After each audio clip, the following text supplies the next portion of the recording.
Much of the day, the streets of London and Corbin were shut down as Vice President Pence, Governor Bevin, and the statewide GOP ticket toured southern Kentucky. They're working to drum up support among rural voters before Election Day. LEX 18's Mike Valenti was there every step of the way. He has tonight's big story at 5. We're in the final sprint ahead of Tuesday's election, and at times today it felt quite literally like a sprint. The vice president's press team kept us moving from the moment Pence stepped onto the tarmac in London. Pence received a warm welcome from Governor Bevin, Congressman Hal Rogers, and a slew of supporters. We then made our way to Corbin and stopped in at Shep's Place, a popular local restaurant owned by a military veteran.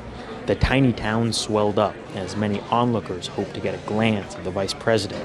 Once a neighboring governor in Indiana, Pence is reported to be very close with Bevin and is viewed as a political asset by Bevin's campaign. But as awestruck as people were by the vice president's visit, they wanted to hear substantive answers to some of their more pressing questions.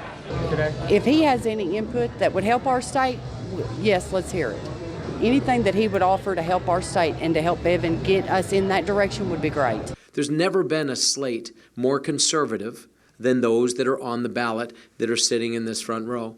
And there has never literally been a more liberal slate on the other side.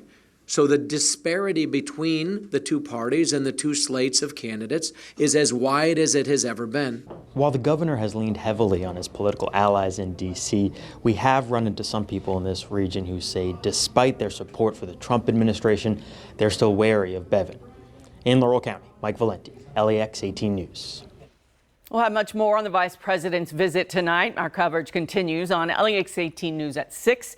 Evening edition at 7, and we'll have a complete wrap-up of today's tour on LEX 18 News at 11. And of course, you'll want to tune in Monday when President Trump comes to Rupp Arena.